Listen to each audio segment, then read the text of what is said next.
Greetings and welcome to another video of the Hindu vocab. Let us begin.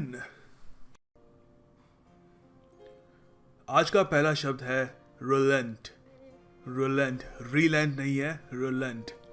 तो इसका मतलब होता है नरम पड़ना या एक यू टर्न लेना या अपना एक जो आपने निर्णय ले रखा है उससे थोड़ा सा उसको चेंज करना, नरम पड़ना बेसिकली.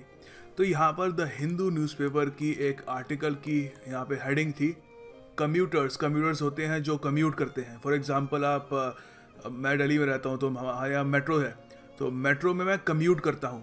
ठीक है, मैं कह सकता हूँ मैं कम्यूटर हूँ दिल्ली मेट्रो का. सो कम्यूटर्स सफ़र एज कैबीज़. यहाँ पे कैबीज़ मतलब जो टैक्सी चलाते हैं. कैबीज़ रिफ्यूज़ टू रिलेंट, नरम पड़ने से मना कर रहे हैं कैबीज़ जो टैक्सी चलाते हैं. कुछ वजह है, उस पर नहीं जाएंगे, वर्ड पे ध्यान दीजिए. तो इसका मतलब होता है नरम पड़ना, रिलेंट. कैबीज़ नरम पड़ने से मना कर रहे हैं. सो यहाँ पर आप सेंटेंस में इसको बहुत अलग अलग तरीक़ों से यूज़ कर सकते हो. एक तो बहुत ही खूबसूरत सेंटेंस है यहाँ पे. ही resumed walking after an hour and the gusty wind relented a bit. उसने 1 घंटे बाद वापस चलना शुरू कर दिया. ये ऑफ कोर्स काफ़ी एक एडवर्स सर्कमस्टांसेस में कहीं पे वो चल रहा है, शायद कोई माउंटेनियस एरिया है, बहुत तेज़ हवा चल रही है, बहुत ही एडवर्स क्लाइमेट है, तो वहाँ पे वो चल रहा है. तो उसने 1 घंटे का रेस्ट लिया कि शायद हवा थोड़ी बहुत अब नरम पड़ जाए. और बिल्कुल जो गस्टी विंड होती है, झोंकेदार हवा ने थोड़ा सा वो थोड़ी नरम पड़ गई. ठीक है, सो ये नहीं कह सकते the wind changed it's mind, but थोड़ी नरम पड़ गई. इसके अलावा आप ये भी कह सकते हो the minister was going to refuse his request but he relented. नरम पड़ गया, ठीक है यार जो भी कह रहा है कर लो. जज भी रिलेंट करते हैं. द जज relented on the punishment when he saw the boy was merely trying to feed his family. जज नरम पड़ गए, उन्होंने अपनी पनिशमेंट से थोड़ा यू टर्न लिया, अपना माइंड बदला कि हाँ इसको इतनी कड़ी पनिशमेंट भी नहीं देनी चाहिए क्योंकि ये बच्चा सिर्फ अपने परिवार को पालने की कोशिश कर रहा था. सो फाइनली आप अगर एक मोदी जी के फ़ैन हैं तो आप ये सेंटेंस यूज़ कर सकते हैं. Modi ji will not relent in his fight against black money. वो नरम नहीं पड़ेंगे काले धन के खिलाफ. मित्रों, हम आगे बढ़ेंगे. अगला शब्द है एब्सर्ड. एब्सर्ड का मतलब होता है बेतुका, कोई जिसकी कोई इट्स रिडिकुलस, लाफेबल, मतलब हंसी आ जाए किसी को, इलॉजिकल, स्टूपिड भी कह सकते हो. सेंटेंस में आप बहुत तरीके से यूज़ कर सकते हो. सबसे पहले तो अगर आपका कोई दोस्त कोई इलॉजिकल स्टूपिड बात करे, बेतुकी बात करे, तो आप कह सकते हो what an absurd thing to say. You can also say claiming that your cat was abducted by aliens. Abducted मतलब उसको अपहरण कर लिया उसका एलियंस ने, तो वो भी एब्सर्ड है. अगर कोई इंसान ये कहे कि मेरी बिल्ली को तो एलियंस उठा के ले गए, उसको अगवा कर दिया, सो वो एब्सर्ड है. उसके अलावा ये भी कह सकते हो आप because Raghav loves to drink, उसको पीना काफ़ी पसंद है, तो उसको जो बिहार गवर्नमेंट का जो डिसीजन है कि अल्कोहल बैन करने का, वो डिसीजन उसको एब्सर्ड लगता है. He finds Bihar government's decision to ban alcohol absurd. Absurd का उल्टा होगा रीजनेबल, सेंसिबल. अगला शब्द है प्रिस्टीन. प्रिस्टीन का मतलब होता है immaculate, perfect condition, mint condition. जिस कंडीशन में वो ओरिजिनली था वो कंडीशन. ठीक है, इमैक्युलेट का मतलब ये होता है बिल्कुल डर्टी ना होना, क्लीन, पवित्र कह सकते हो एक तरीके से. तो यहाँ पे सेंटेंस में आप यूज़ कर सकते हो मेरे अंकल की एक एंटीक फोर्ड मस्टैंग कार है, वो आज भी प्रिस्टीन कंडीशन में है और उसके सारे के सारे ओरिजिनल पार्ट्स इंटैक्ट हैं, और ऑफ कोर्स मेंटेनेंस भी अच्छी की होगी, तो ही वो एक प्रिस्टीन कंडीशन में है. जैसे वो नई नवेली जब आई थी उसी कंडीशन में है. आप ये भी कह सकते हो before we move into our new house the builder will make sure it is in a pristine state. बिल्कुल परफेक्ट मिंट कंडीशन में होना चाहिए वो घर, होगा वो घर, जो बिल्डर वो चीज़ करेगा. सो यहाँ पर द हिंदू में यूज़ किया है ये PWD ने हाई कोर्ट को कहा है कि हम ये कुशक नाला है उसको हम बिल्कुल प्रिस्टीन कर देंगे. ये है वो नाला, कुशक नाला, तो इसको बिल्कुल प्रिस्टीन कर देंगे. ये मतलब जैसा मिंट कंडीशन है बढ़िया कर देंगे. पानी भी बढ़िया कर देंगे। सो इसका एंटोनिम होगा डर्टी, प्रिस्टीन का उल्टा डर्टी। अगला शब्द काफ़ी इंटरेस्टिंग है, ये एक सेंटेंस का पार्ट है, यहाँ पे दो शब्द मिलेंगे एक के बाद एक। Dystopian fiction is currently reported to be experiencing a resurgence. पहले डिस्टोपियन का मतलब समझ लेते हैं कि क्या होता है। देखिए, डिस्टोपिया, मैं डिस्टोपियन से डिस्टोपिया पे आ गया हूँ। डिस्टोपिया एक ऐसी कम्युनिटी या एक ऐसी सोसाइटी होती है जहाँ पर लोग नाराज़ हैं, सिर्फ नाराज़ नहीं, काफ़ी बदतर कंडीशन है, जो एक आइडियल कंडीशन होनी चाहिए उससे बिल्कुल विपरीत। लोग सफ़र कर रहे हैं, मुश्किल में हैं और काफ़ी अनडिज़ायरेबल है। ये देखिए एक जॉनर भी होता है मूवीज़ का, डिस्टोपियन मूवीज़ काफ़ी फेमस हुई थी। अगर आपने विल स्मिथ की एक मूवी है आई एम लेजेंड आपने देखी हो, तो वो एक डिस्टोपियन सोसाइटी पे बेस्ड है। सब कुछ बर्बाद हो चुका होता है, बस एक आदमी घूम रहा है। और उसके अलावा मैड मैक्स भी, जो 2015 में आई थी। अगर आपने ये दोनों मूवीज़ नहीं भी देखी तो भी मैं आपको बता सकता हूँ कि डिस्टोपिया एक बुक्स का भी एक जॉनर होता है, जिसमें वो लिखते हैं कि एक ऐसी सोसाइटी जो काफ़ी बर्बाद हो चुकी है, जहाँ पे काफ़ी करप्शन है, लोग काफ़ी सफ़र कर रहे हैं। तो सेंटेंस में आप इसका यूज़ कर सकते हैं, my friend thinks that society will turn into a dystopia because of all the injustice in the world. दुनिया में इतना इनजस्टिस है कि मेरे दोस्त को लगता है कि शायद हमारी जो सोसाइटी है एक डिस्टोपिया बन जाएगी आने वाले फ्यूचर में। इसके अलावा आप ये भी कह सकते हो, set in a dystopia the movie depicted the struggle of the character. Set in a dystopia एक ऐसी सोसाइटी जहाँ पे सब कुछ खराब है, स्ट्रगल दिखाती है मूवी उन कैरेक्टर्स की। हंगर गेम्स भी एक डिस्टोपिया टाइप की मूवी है। इसका एंटोनिम हो गया यूटोपिया। यूटोपिया मतलब एक आइडियल कंडीशन जहाँ पे सब लोग खुश हैं। हमारी बॉलीवुड मूवीज़ में दिखता है, मूवी की स्टार्टिंग में कम से कम सब लोग खुश हैं, सब हैप्पी हैं, एवरीथिंग इज़ परफेक्ट, पड़ोसी बढ़िया है, सब बढ़िया है। सो अगला जो शब्द है रिसर्जेंस, ये देखते हैं। रिसर्जेंस, रिसर्जेंस बहुत बढ़िया शब्द है, आप कई जगह यूज़ कर सकते हैं। लोग इसको इतना इस्तेमाल करते नहीं हैं, बट कहीं जगह इसको आराम से आप अपने सेंटेंस को एलिवेट करने के लिए यूज़ कर सकते हैं। इसका मतलब होता है रिन्यूअल, रिवाइवल, ठीक है, पुनरुत्थान कह लीजिए आप। यहाँ पे इसको यूज़ किया गया कि जैसे मैंने आपको बताया था, डिस्टोपियन फिक्शन जो डिस्टोपियन जॉनर है नॉवल राइटिंग का, वो अब धीरे धीरे उसका रिवाइवल हो रहा है, वो एक्सपीरियंस कर रहा है एक रिसर्जेंस, ठीक है। सो यहाँ पर आप सेंटेंस में यूज कर सकते हो, all over the world we are seeing a resurgence of interest in religion. दुनिया भर में हम देख रहे हैं एक रिवाइवल ऑफ इंटरेस्ट, लोगों का इंटरेस्ट जाग रहा है रिलीजन की तरफ वापस, क्योंकि कुछ टाइम पहले कुछ नास्तिक लोग ज़्यादा हो गए थे, एथीज़म ज़्यादा बढ़ रहा था।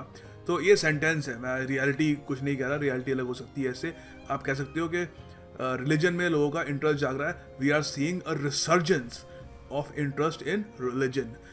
तो इसके अलावा आप ये भी कह सकते हो, there has been some resurgence in economic activity recently. ये आप यूपीएससी, एसएससी, किसी भी आपको कहीं पे एस्से लिखना है, आंसर लिखना है, तो आप इकोनॉमिक एक्टिविटी, कुछ भी क्राइम, आपको जहाँ भी लगता है कोई चीज़ वापस उठ रही है, you can say resurgence, immediately sentence का वजन बढ़ जाता है, इट सीम्स गुड।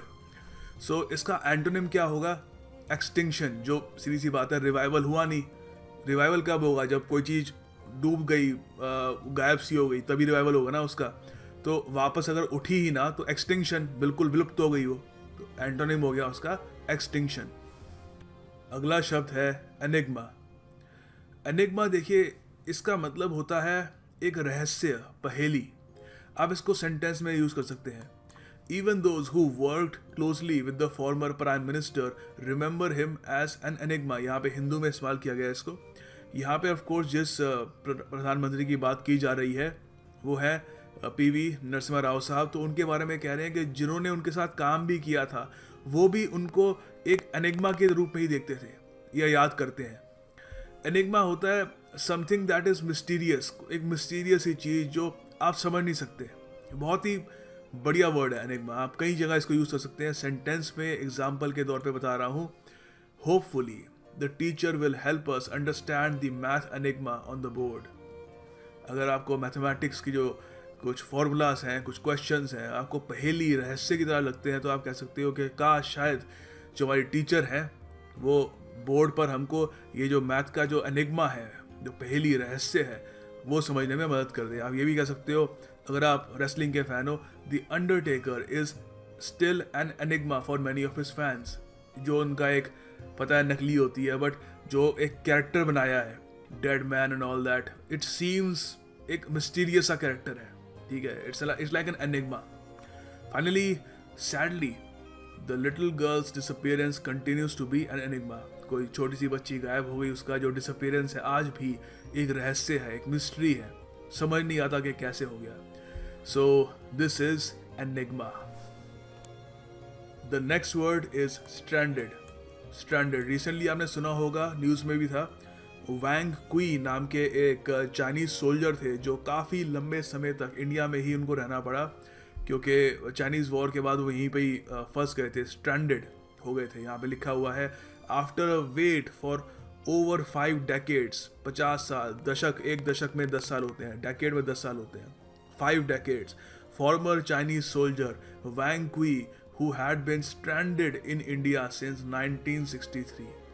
Stranded मतलब फंसा हुआ, मगर सिर्फ फंसा हुआ नहीं, असहाय, कुछ मतलब उसके पास मदद भी नहीं है, कुछ कर भी नहीं सकता, बस फंसा हुआ। आप यहाँ पे इन जनाब को देख सकते हैं, ये हाईवे से गुजर रहे थे। आप बैकग्राउंड से बता सकते हैं आसपास कोई दुकान, कोई सिविलाइजेशन, कोई इंसान तो रहते हैं नहीं यहाँ पर, तो बिल्कुल यहीं पे इनकी गाड़ी रुक गई। अब ये क्या हो गए हैं, ही इज स्ट्रैंडेड, फंस चुके हैं, असहाय हैं।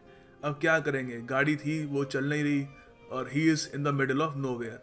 तो आप कह सकते हो इंग्लिश में, left without the means to move from somewhere, एक जगह फंस जाना, असहाय होके फंस जाना। सो सेंटेंस में इसको यूज कर सकते हो, ये काफ़ी इंटरेस्टिंग सेंटेंस है, मैंने इमेजिनेशन थोड़ा यूज करी है यहाँ पे। The astronauts became stranded on Mars when their rockets broke down soon after landing on the red planet. Red planet of course Mars का दूसरा नाम है, क्योंकि लाल ग्रह है, उसका कलर लाल है, तो रेड प्लैनेट कहते हैं उसको। तो एस्ट्रोनॉट्स, अब तक कोई इंसान मार्स तक पहुंचा नहीं है, मगर सेंटेंस बनाना कुछ भी बना लो, तो आप कह सकते हो मार्स पर जो एस्ट्रोनॉट्स गए, वो वहाँ पर उनका जो रॉकेट था जो वापस उनको धरती पर लाने वाला था, वो टूट गया और वहाँ पे वो अब असहाय होके फंसे हुए हैं, स्ट्रैंडेड। आप ये भी कह सकते हो, she left me stranded in town with no car and no money for a bus. तो बिल्कुल मैं वहाँ पर उस टाउन में फंस गया असहाय होकर। अगला शब्द है वैलिएंट। वैलिएंट इसका मतलब होता है बहादुर। ये रिसेंटली जो इंडिया और ये बांग्लादेश के बीच जो टेस्ट मैच चल रहा है, उसमें इंडिया ने बहुत ही बड़ा स्कोर खड़ा कर दिया था और लग रहा था कि शायद बांग्लादेश जल्दी हार जाएगी, मगर उन्होंने एक वैलिएंट फाइट बैक दिखाया। बहादुरी से वो इंडिया के बॉलर्स के खिलाफ अभी भी स्कोर कर रहे हैं। सो आप कह सकते हो वैलिएंट का मतलब है, कह सकते हो नहीं है इसका मतलब, ब्रेव, करेजियस, फियरलेस, बहादुर। सेंटेंस में आप कह सकते हैं, आपने टाइटैनिक देखी हो अगर, तो आपको याद होगा, because the captain was a valiant man, he refused to leave his ship until every passenger was on a life raft. Ship थी, डूब रही है, सबको भागना पड़ेगा, तो कैप्टन एक वैलिएंट मैन था, बहादुर इंसान था, तो उसने मना कर दिया कि मैं शिप से तब तक नहीं उतरूंगा जब तक बाकी सारे के सारे पैसेंजर्स नहीं उतर जाते। तो टाइटैनिक से आपको याद आ रहा होगा, इस टाइप का कैरेक्टर वैलिएंट इंसान था। सो आप ये भी कह सकते हो, the valiant rescue workers continue to search for survivors inside the unstable building. जो रेस्क्यू वर्कर्स थे बहादुर थे, वो जो सर्वाइवर्स थे बिल्डिंग के अंदर, वो उनको तब तक ढूंढते रहे जब तक वो ढूंढ सकते थे। तो काफ़ी बहादुरी का काम है ये। इसका एंटोनिम ऑफ कोर्स, बहादुरी का एंटोनिम क्या होगा, कावर्डली, ठीक है, डरपोक।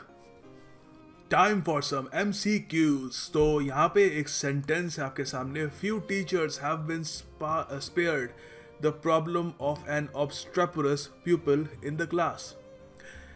तो आपको बताना है यहाँ पे जो हाईलाइटेड शब्द है ऑब्स्ट्रेपरस, इसका सिनोनिम क्या होगा। आपको बड़ा यहाँ पे एडवांटेज मिल चुका है, आपको फुल यहाँ पे सेंटेंस में ये वर्ड दिया गया है।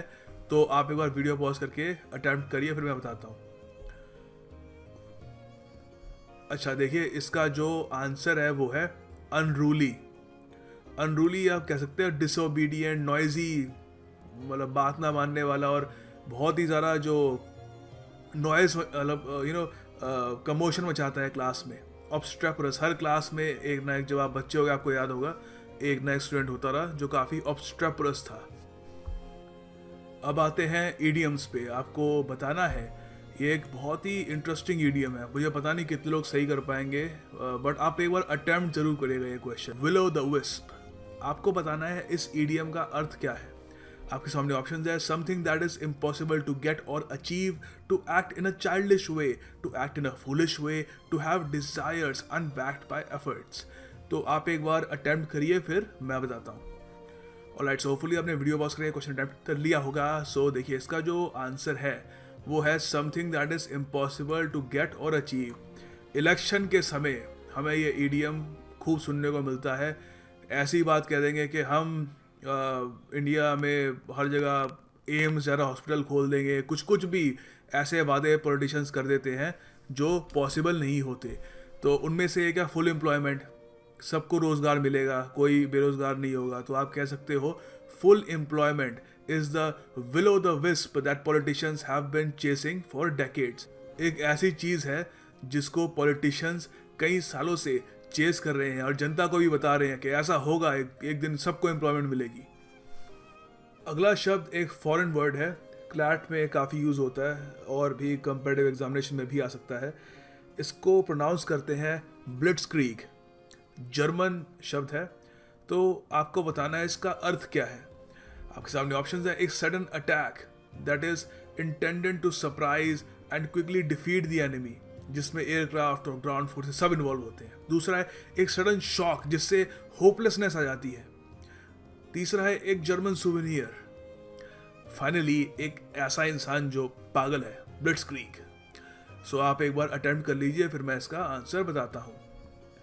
देखिए, आंसर टाइम। ब्लिट्जक्रीग एक फॉर्म ऑफ अटैक है। इसका जन्म हुआ था द्वितीय विश्व युद्ध में, जब जर्मन सेनाएं पोलैंड की सेना और आगे जो ईस्टर्न यूरोप में जो भी उनके खिलाफ जो भी खड़ा होता रहा, उनको हराने के लिए इस्तेमाल करती थी। इसमें ये क्या करते थे, एक सडन फॉर्मेशन बनाकर जो एनिमी का जो डिफेंस है, डिफेंस लाइन तो बहुत लंबी होती है, मगर डिफेंस लाइन के एक सर्टेन पॉइंट पे एक इस तरीके की, आप अपनी स्क्रीन पर देख पा रहे होंगे, ऐसी एक फॉर्मेशन बनाकर ज़बरदस्ती अंदर घुसने की कोशिश करते थे। और एक बार वो घुस जाते थे तो बीच में जो जगह बनती थी वहाँ से वो सप्लाईज भेजते थे। खैर वो मिलिट्री टैक्टिक्स हो गए, इतना उसमें डीप नहीं जाएंगे। बेसिकली एक सडन अटैक होता रहा, लाइटनिंग क्विक, और जर्मन सेना को काफ़ी सफलता भी मिली ब्लिट्जक्रीग की वजह से।